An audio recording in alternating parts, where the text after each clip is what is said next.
मसूद साहब, जो अभी इजरायली प्राइम मिनिस्टर का रवैया है, जब वहाँ से अभी भी हम देख रहे हैं थ्रेट्स आ रही हैं दोबारा अटैक करने के हवाले से, और जो कल सिचुएशन हुई जिसमें प्रेसिडेंट ट्रम्प ने ज़बरदस्ती इस ये जो आगे हम देख रहे थे कि बाद में फिर दोबारा मामला चले, सीज़ फायर के बाद जो वायलेशंस हुई हैं उसको रुकवाया था, उसके बाद आपको क्या लग रहा है कि अभी ये सीज़ फायर किस हद तक इंटैक्ट रहेगी? और दूसरा ये कि अब टेबल पर अगर निगोसिएशन होती तो किस तरह से होंगी, किन टर्म्स पर होंगी?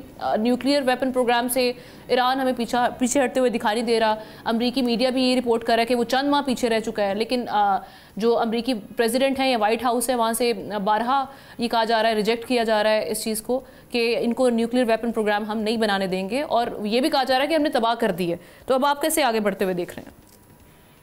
जी हाँ, बहुत शुक्रिया। देखिए, मेरे ख्याल में सीज फायर तो हुआ है, फ्रीजाइल है, और जिस तरीके से हमने देखा कि वायलेशंस भी हुई, और दैट्स वाई प्रेसिडेंट ट्रम्प की हमने बातचीत देखी और बड़ा गुस्से में थे जब उन्होंने कहा इसकी सही मानों में इम्प्लीमेंटेशन नहीं हो रही है। लेकिन मोस्ट इम्पॉर्टेंटली जहाँ पे एनपीटी की बात है, देखें ईरान का तो उसने ऑलरेडी उस पर साइन किया मसूद हुआ है, साहब, उन्होंने और इजराइल को अब जो गाली भी दी है जिसको हम अंडरस्टैंडिंग। रिपीट नहीं कर सकते। जी जी, बिल्कुल इतना ऐसे ही गुस्सा था है। प्रेसिडेंट ट्रम्प सही को, कह रहे हैं। बकायदा गाली भी दी आपने उन्हें। जी चलें मसूद साहब। जी सर। तो वो उसमें अभी ये है कि उसमें जो अंडरस्टैंडिंग है, जो न्यूयॉर्क टाइम ने या दाएं बाएं सब ने लिखा है कि इन कंडीशंस पे बात होगी कि Iran will dismantle with the remaining enrichment sites हैं, यहाँ पे फैसिलिटीज हैं, एक वो चीज होगी।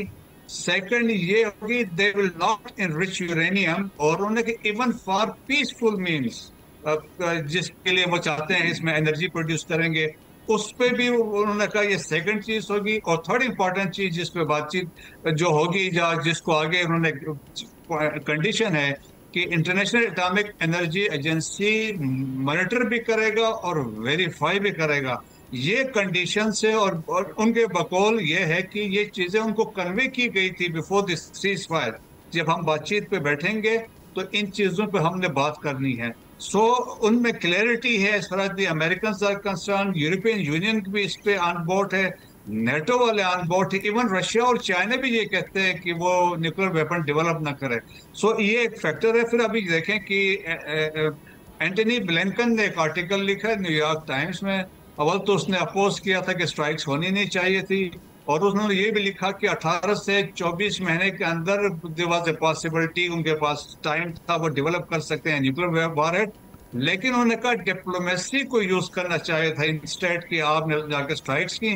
बट ही सेज कि जो स्ट्राइक्स हुए हैं B-2 बम्बर्स के, उन्होंने कहा वो that has damage but that has not destroyed the structures. So इसका मतलब ये है things are intact. Specially Fordow की बात करें, which was half a mile under the ground, जमीन के नीचे था, और जो उसके सेंटर फ्यूजेस थे वो नीचे थे।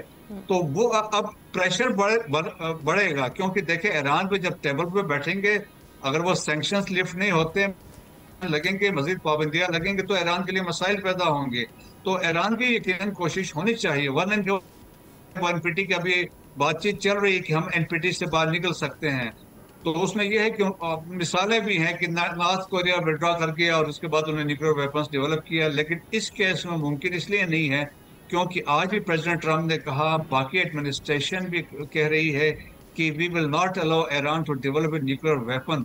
सो मेरा ख्याल में जब बातचीत इस पे होगी, और डिपेंड करता है कि बातें अभी क्या ईरान इस पर करता है, सैंक्शन मजीद लगती हैं, लिफ्ट होती हैं। और फिर देखें कि जिस तरह मोदी साहब ने कहा था कि there is a pause in operation Sindoor, तो वहाँ Israeli chief of army staff ने कहा है कि ये फेज 1 था, we will start with phase 2।